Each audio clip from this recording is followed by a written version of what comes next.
오늘 말씀은 로마서 10장 8절에서 15절 말씀입니다. 그러면 무엇을 말하느냐? 말씀이 내게 가까워 내 입에 있으며 내 마음에 있다 하였으니 곧 우리가 전파하는 믿음의 말씀이라. 내가 만일 내 입으로 예수를 주로 시인하며 또 하나님께서 그를 죽은 자 가운데서 살리신 것을 내 마음에 믿으면 구원을 받으리라. 사람이 마음으로 믿어 의에 이르고 입으로 시인하여 구원에 이르느니라.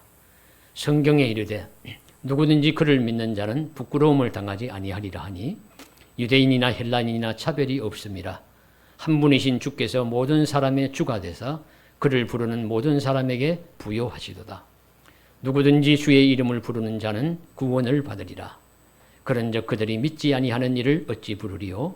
듣지도 못한 일을 어찌 믿으리요? 전파하는 자가 없이 어찌 들으리요? 함께 보십니다.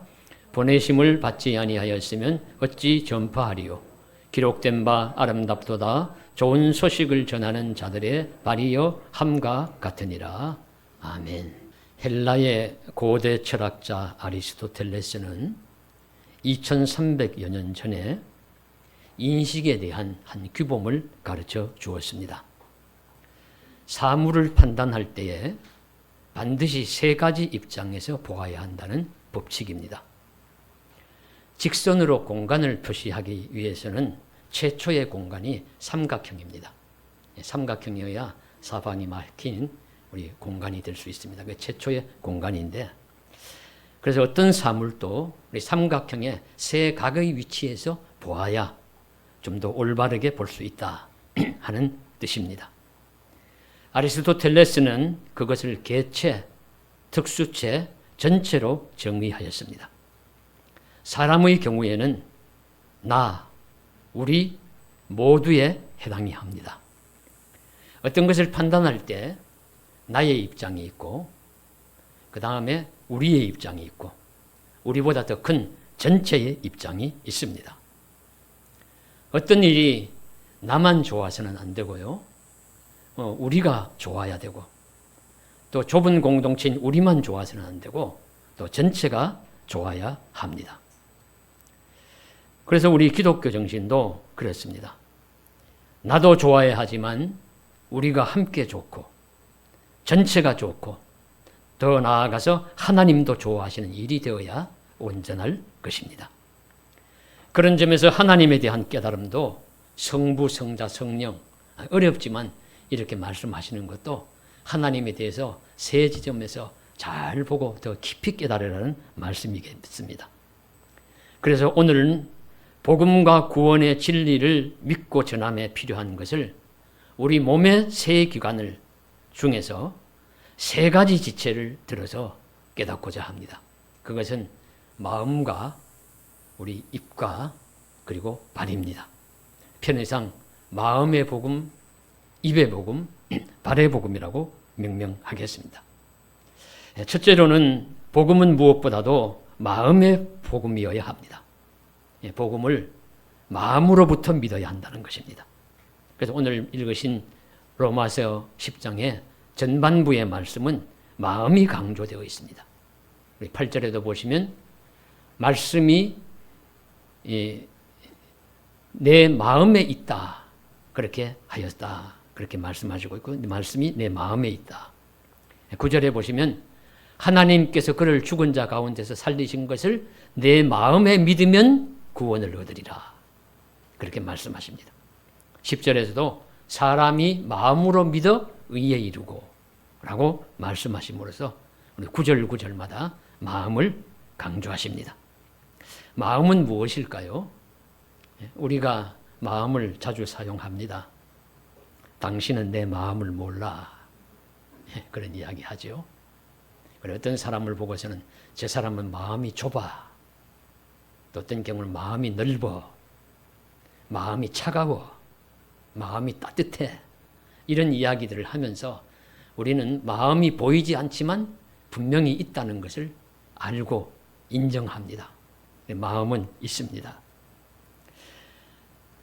성경 우리 언어로서 히브리어서는 마음을 레브라고 하고 헬라어로는 카르디아라고 합니다.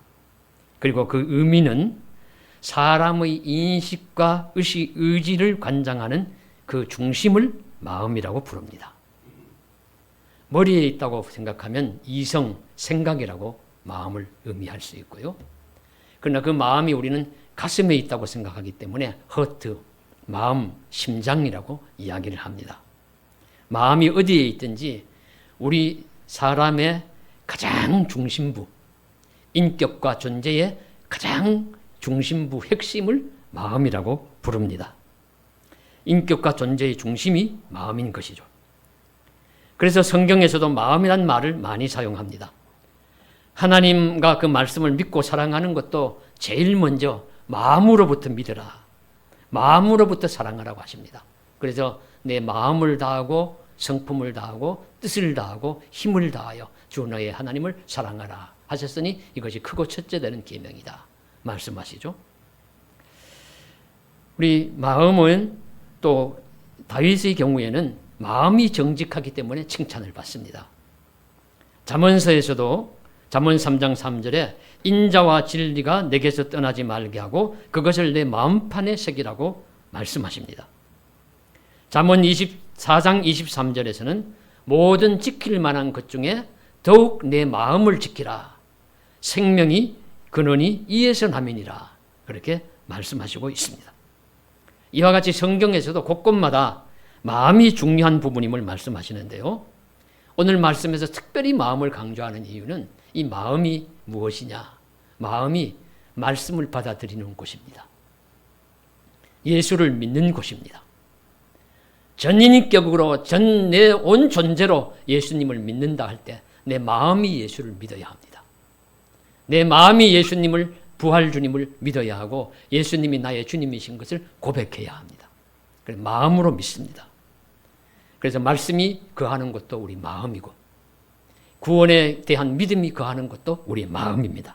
그래서 마음이 중요한 장소입니다. 마음이 중요한 우리 몸의 지체입니다. 마음은 부활 복음을 받아들이는 터전이며 마음은 구원받는 믿음이 거하는 장소이기 때문입니다. 그래서 예수님도 마음이 깨끗한 자는 복이 있나니 천국이 그들의 것이요. 그리고 마음이 깨끗한 자가 하나님 나라의 주인공이 될 것이다 말씀하시고 있습니다. 씨 뿌리는 비유에서 씨앗은 복음이라고 말씀하시는데 그 복음이 어디에 떨어지느냐? 우리 마음밭에 떨어진다고 말씀하십니다. 우리 마음에 떨어져요. 그래서 마음이 옥토와 같아야 복음의 씨앗이 잘 떨어져서 열매를 맺을 수가 있습니다. 바울이 1차 선교 여행 때 루스드라에 갔을 때 날 때부터 발을 쓰지 못하는 장애인을 만났습니다. 그래서 이렇게 그를 보는데 주목하는데 그에게 보니까 구원받을 만한 믿음이 그에게 있는 거예요. 그래서 바울이 예수 이름으로 명하노니 일어나라 걸으라 하니까 벌떡 일어나서 걷습니다. 그럼 바울이 그 사람에게 본 것은 무엇일까요? 뭐 얼굴 모습을 보았겠습니까? 아픈 발을 보았겠습니까? 다른 육체의 사지를 보았겠을까요? 예, 그 사람 속에 있는 마음을 본 것입니다. 그의 눈빛 속에 나타난 마음, 그의 표정 속에서 나타난 마음, 그를 바라보는 자세 속에서 나타난 마음, 마음을 보고서 예수 믿는 믿음이 그에게 있는 것을 바울은 알고 예수 이름으로 선포해서 영육간의 구원을 받도록 한 것입니다. 그러므로 우리들도 하나님의 말씀이 다른 어느 것보다도 마음에 자리 잡아야 합니다.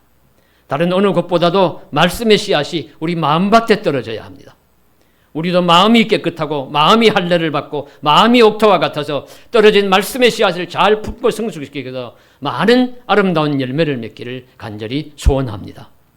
마음으로 예수를 믿는 사람은 분명히 하나님의 구원 백성이 될 것입니다. 우리도 마음으로 믿어 의에 이르고 입으로 시인하여 구원에 이르는 그런 경지에 다다를 수 있기를 간절히 소망합니다. 그래서 우리는 마음으로 예수 믿는 사람이어야 합니다. 그리고 우리는 마음으로 예수 믿는 구원 백성입니다. 그러면 마음의 문제에서 더 필요한 것이 무엇일까요? 조금 더의 마음입니다. 조금 더의 마음.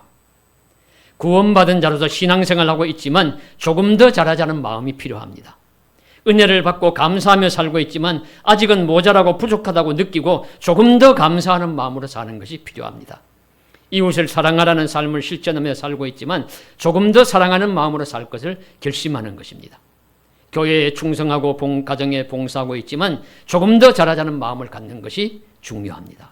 마음의 문제에서 우리가 조금 더의 마음을 가지면 우리가 섬기는 가정과 교회와 사회가 얼마나 더 나은 곳이 되겠습니까? 조금 더의 마음이 있어야 합니다. 홍동환 목사님이란 분이 계시는데요. 우리 교회에서 함께 하시는 우리 도심리교회의 담임 목사님이십니다. 도심리교회란, 도심리는 강원도 홍천에 있는 마을 이름인데, 그래 이번에 책을 보내와서 읽어보니까 도심리라는 뜻은 길 위의 마음이란 뜻이래요. 길의 마음이다. 그런 곳에 이 목사님은 교회가 없는 곳을 찾아서 들어가서 냉대와 멸시를 이겨내고 그 주민들에게 잘 해주면서 복음을 전해서 교회를 세웠습니다. 그래서 시골, 농촌, 산골 목회를 하고 계세요. 참 마음이 깨끗한 분이라고 생각을 합니다. 그래서 그분이 이번에 들풀 위에 깃든 믿음이라는 책을 펴내서 그리고 보내오셔서 제가 읽고 있습니다. 그 읽는 중에 이런 내용이 하나 나와요. 겨울을 지나면 동네에 수도시설이 얼어붙어서 물이 막히는 경우가 있어 얼음을 녹이는 해빙기를 하나 장만해 두었다고 합니다. 근데 그 목사님은 동네 이장도 그분이 하세요. 그래서 동네 이장도 하고 그 목사님이 해빙기를 갖다 놨다 소문이 나니까 여기저기서 빌려달라고 합니다. 그래서 어떤 분이 빌려달라고 해서 빌려주었더니만 새 건데 그만 고장을 내고 말았어요. 그래서 가지고 와가지고 다시 가서 교체를 하고 바꾸어서 힘들게 갖다 놓았는데 또 따르릉 전화가 와요. 목사님 해빙기 좀 빌려주십시오. 우리 집이 얼었습니다. 그러니까 본인은 지금 금방 밖에 나가서 일하다가 들어왔고 또 해빙기 새 것으로 또 금방 갈아서 교체도 해놨고 빌려주었다가 또 고장 낼 것도 같고 그래서 정말 빌려주고 싶지가 않은 거예요. 그래서 잠시 주저하는데 마음속에 조금 더의 마음이 생기더랍니다. 조금 더 잘하자. 그래서 이렇게 대답을 했다고 합니다. 해빙기를 빌려줄 수가 없습니다. 이 해빙기는 전문가용이어서 전문가만 사용해야 됩니다. 그렇게 이야기를 하니까 에이 해빙기는 다 똑같은 해빙기지 전문가용이 뭐 어디 있어요? 그렇게 이제 대응이 왔습니다. 그래서 아니요 이 해빙기는 전문가용이어서 전문가인 제가 가서 해야 됩니다. 그래서 이제 제가 가겠습니다 하면서 옷을 주워 입고 마스크를 쓰고 장갑을 끼고 그래 갔다는 거죠. 가니까 정화조에서 내려가는 그 관이 막혀 있어서 그걸 뚫어야 되어서 그래서 가서 해빙기에 물을 채우고 그리고 전기 전선을 꼽고 물을 데워가지고 더운 수증기가 콱 나오니까 그 호수를 그 관 안으로 넣으니까 그 뜨거운 기운이 들어가가지고 얼음을 녹여가지고 물이 콱 쏟아지더라는 거죠. 근데 이 정화조 생활하수 물이어서 냄새가 뭐 진한 냄새가 콱 밀려오더랍니다. 그런데 냄새는 진하지만 해빙기로 말미암아 물이 뚫리고 그 사람을 도와주었다는 마음에서 마음은 뻥 뚫리고 시원하고 기쁘더라는 거예요. 그래서 그 최씨 아저씨가 고맙다는 인사를 들으면서 돌아오는 마음이 그렇게 즐겁고 내가 조금 더 마음을 가지기를 참 잘했다 이런 생각이 들더라는 고백을 하고 있습니다. 우리 생활에서 불편한 일이 닥쳤을 때 누군가 와서 도와주면 얼마나 감사한 일이에요. 그 마을 주민들도 그런 감사한 마음을 가졌을 것입니다. 예수님이 가르치고 병 고치고 귀신을 내쫓고 인생을 사랑하는 일도 바로 조금 더의 마음, 조금 더의 영성이 표현되어 있습니다. 그래서 산상보훈 말씀에 오리를 가자 하면 십리를 동행하고 속옷을 달라면 겉옷을 내어주고 오른뺨을 때리면 왼뺨도 돌려대며 라는 말씀이 조금 더 잘해줘라. 조금 더 관대하게 잘하라는 그런 영성을 표현한 말씀입니다. 우리가 선한 일을 하든 믿음 생활을 하든 이만하면 되었지 하는 마음이 아니라 조금 더의 마음을 가질 필요가 있습니다. 그래서 이 우리의 조금 더의 마음이 예수 믿음의 길, 구원의 길, 은혜와 사랑의 길을 더 넓게 열어주실 줄로 믿습니다. 성도 여러분도 저도 조금 더의 마음으로 믿음과 구원과 생명과 사랑의 길을 잘 달려가기를 주님의 이름으로 간절히 소망합니다. 둘째로 복음은 또한 입의 복음입니다. 마음을 강조하는 오늘 말씀은 또 이어서 입을 강조합니다. 말씀이 내게 가까워 내 입에 있으며 9절은 내가 만일 내 입으로 예수를 주로 시인하며 10절은 내 입으로 시인하며 구원에 이르느니라 가르쳐 주십니다.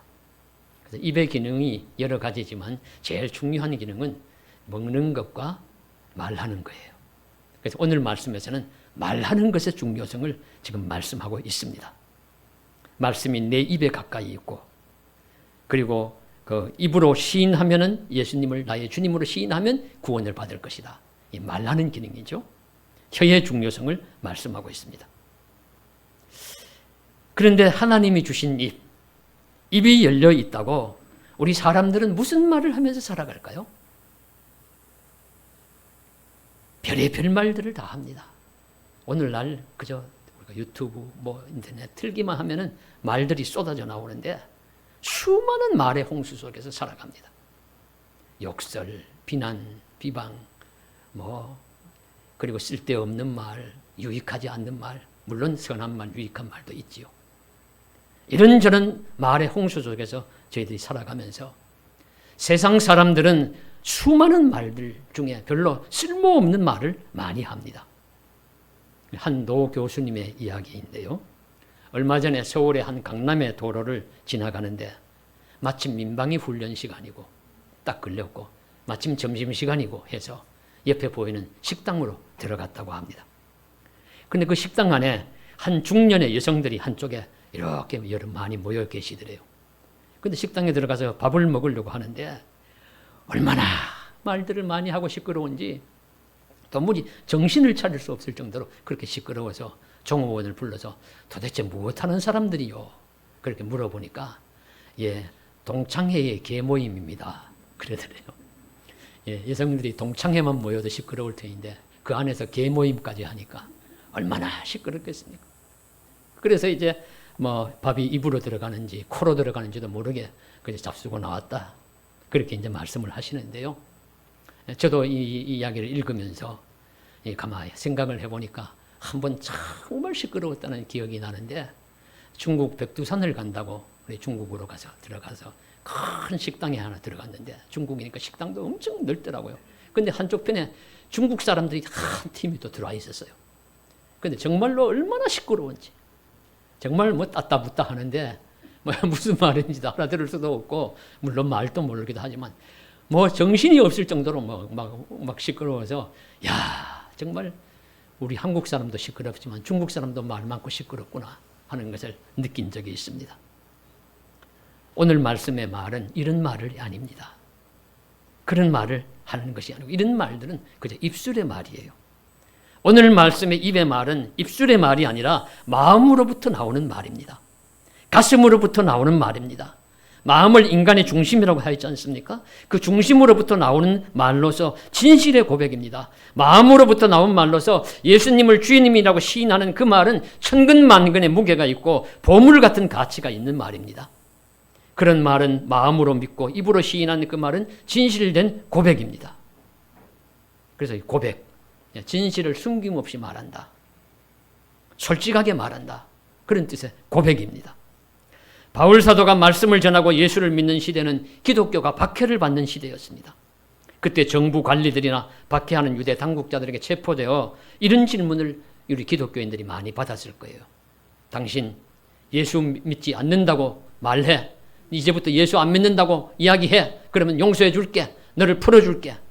그랬을 때 입의 말, 입술의 말이라고만 생각했다면 그래 난 예수 안 믿어 하고 풀려날 것입니다. 그러나 당시의 기독교인들은 그렇게 말하지 못해요. 마음으로부터 하는 말이기 때문에 중심으로부터 하는 말이기 때문에 진실로 하는 말을 밖에 할 수 없기 때문에 무슨 일이 있어도 나는 예수를 믿습니다.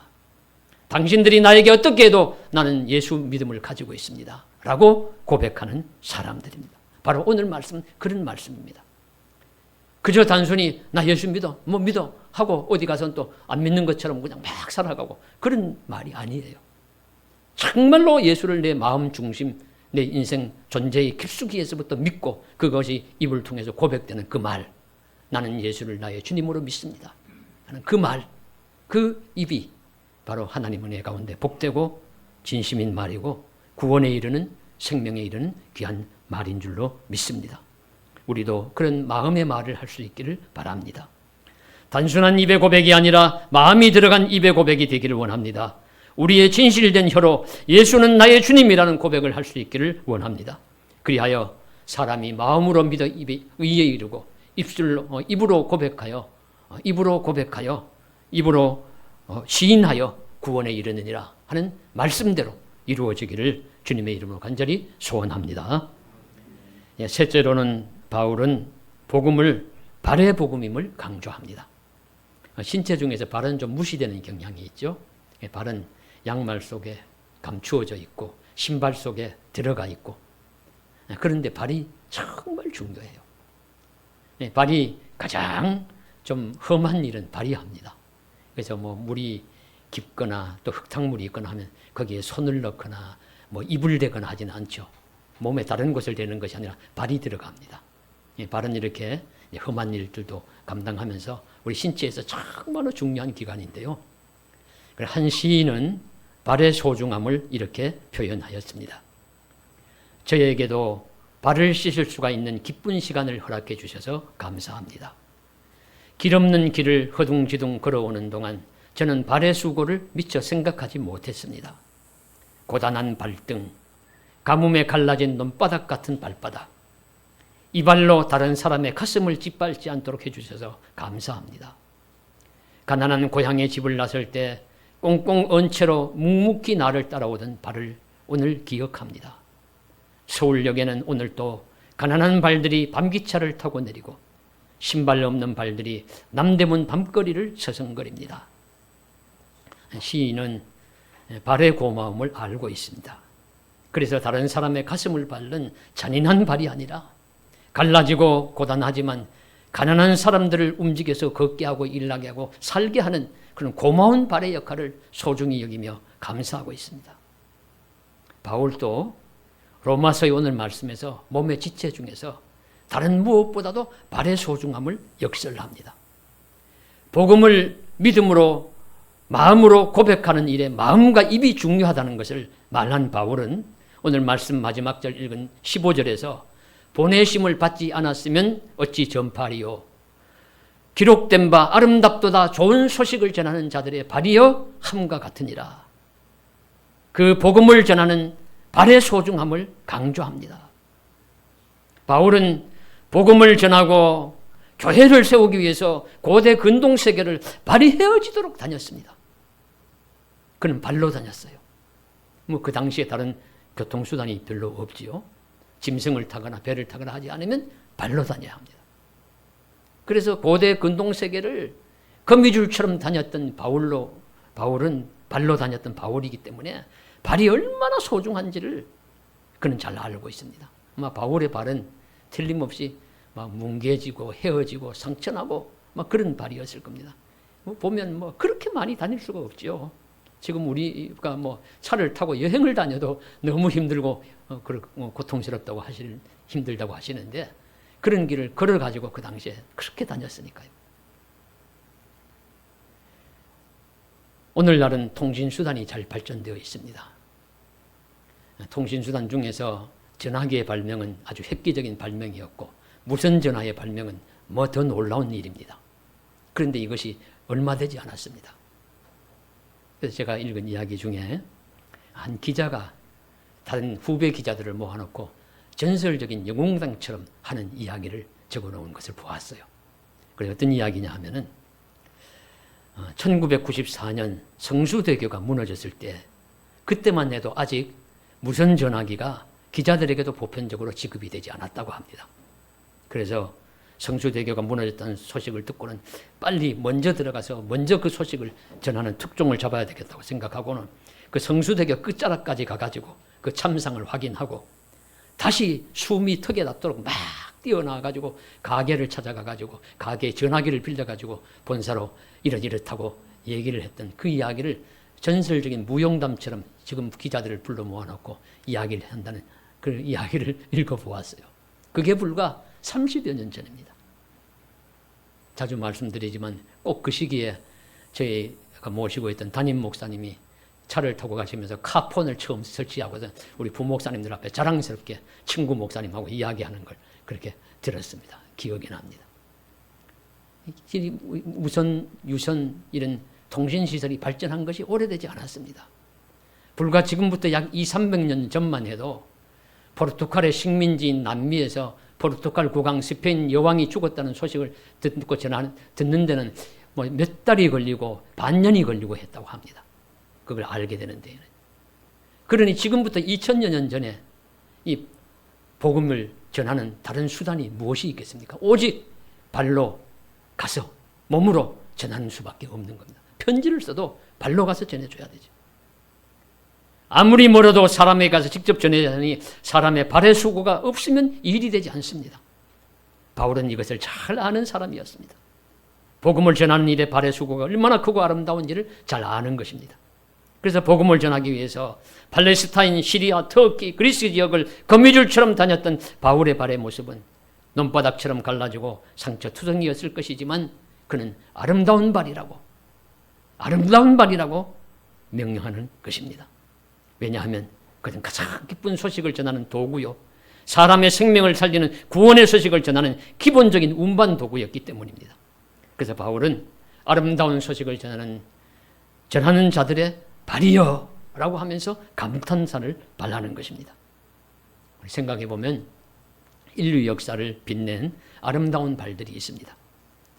그리스의 아테네에서 36.75km 떨어진 곳에 마라톤 평원이 있는데 고대 시절에 마라톤 평원에서 그 당시 세계 최대의 페르시아 대군과 그리스의 아테네 도시국가의 군대가 맞붙어서 전쟁이 일어났죠. 다 아테네 시민들은 우리 사랑하는 자녀 아들들이 전쟁에 나가서 죽지 않을까 걱정하면서 성에서 기다리고 있습니다. 그런데 기적적으로 아테네가 그 페르시아 대군을 이깁니다. 이겼다는 그 기쁜 소식을 한 소년 병사가 그것을 전하기 위해서 그 36.75km를 달려가지고 아테네 성으로 달려옵니다. 달려와가지고는 우리가 이겼습니다 라는 말을 하고는 숨을 거두고 말아요. 얼마나 열심히 달려왔는지. 숨을 거두면서도 우리가 이겼다는 소식을 전하기 위해서 달려온 소년 병사의 발은 아름다운 발이었습니다. 그래서 오늘날 그 발을 기리기 위해서 마라톤에 꽂힌 그 병사의 발을 기리기 위해서 올림픽에 꽂힌 마라톤 경기를 한다고 합니다.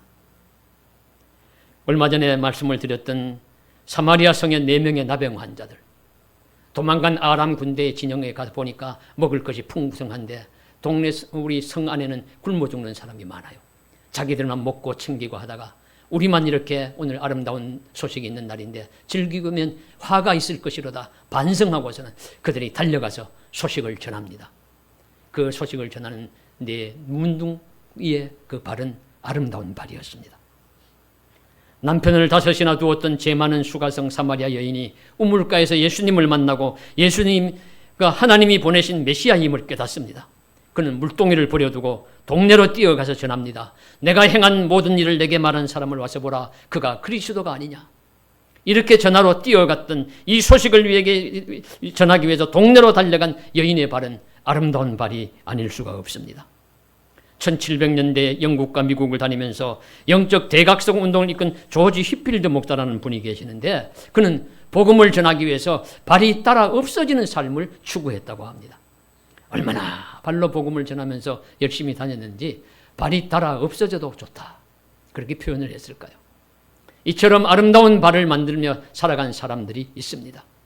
바울의 발도 고대 세계를 거미줄처럼 다녔던 그런 복음을 위해서 다녔던 바울의 발도 복된 발이요 아름다운 발이었습니다. 그래서 이 말씀을 읽으면서 갑자기 탁 깨달아지는 것이요.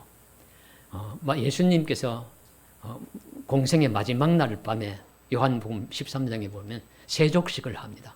제자들의 발을 씻어주세요. 그래서 그것을 해석할 때 우리는 항상 가장 더러운 부분을 씻겨준다. 더러운 부분을 내놔라. 내 더러운 것을 씻어주면 하는 것으로 해석하고 우리가 그 의미 부여를 받고 우리가 교훈을 얻었는데 또 한편으로 생각해보면 그것만이 아니라 이 발이 너무 소중하기 때문에 예수님이 마지막 날 밤에 발을 씻겨주시면서 발을 잘 간수해라. 발을 잘 사용해라. 그렇게 말씀하신 줄로 믿습니다. 그리고 안산제일교회 고은 목사님이 그렇게 몸이 아프시고 하시는데 그분이 건강해지신 비결은 발을 잘 사용하고 발을 건강하게 만들고 발을 날마다 씻어주고 발을 날마다 주물러주면서 해서 그렇게 자기가 건강을 해보겠다고 고백하시는 것도 읽어보았습니다. 그래서 우리는 발을 소중히 여겨야 합니다. 오늘 우리도 발의 소중함을 잘 알고 우리의 발도 아름다운 발을 가졌다는 칭찬을 들을 수 있기를 바랍니다. 발이 예쁘게 잘생겨서 아름답다는 말이 아니죠. 아름다운 소식을 전하는 발이기에, 복된 소식을 전하는 발이기에 아름다운 것입니다. 예수를 믿는 마음과 진심으로 예수를 주님으로 고백하는 입을 세상 어느 곳이든 운반하는 발은 그 모양이 어떠하든지 아름다운 발이 되는 것입니다. 그러므로 성도 여러분, 저와 여러분의 우리 몸의 발도, 우리 마음도, 그리고 우리 입술도 우리가 하나님 앞에서 잘 사용되기를 원하고 예수를 믿는 참된 마음과 어떤 상황에서도 변치 않고 예수를 나의 주님으로 고백하는 입과 그들을 세상 어느 곳이든 운반하면서도 불평하지 않는 아름다운 발이 저와 여러분의 마음과 입술과 발이 되기를 주님의 이름으로 간절히 축복합니다. 기도드리겠습니다. 사랑하는 하나님 아버지, 우리의 마음을 붙들어 주셔서 우리의 마음밭에 복음이 떨어지게 하시고 마음의 복음을 간직하며 마음으로 우리가 예수님을 잘 믿는 하나님의 백성이 되게 하여 주옵소서. 마음으로부터 나온 말을 입술로 고백할 때, 입으로 고백할 때 진심의 고백이 될 줄 있을 줄로 믿습니다. 그 고백으로 말미암아 구원받는 하나님의 백성이 증거가 된 줄로 믿습니다. 하나님, 우리가 입으로 예수를 주로 시인하며 고백하며 살아가는 인생길, 신앙의 길 되게 하여 주시옵시고 주님이 주신 발로 우리가 다 걷고 일하면서 살아갑니다. 발의 고마움을 알게 하옵시고 발의 건강을 지켜주옵시고 또 복음을 전하는 아름다운 소식을 전하는 복된 발이 되도록 지켜 인도하여 주시옵소서. 우리 주 예수님 이름으로 간절히 기도드리옵나이다. 아멘.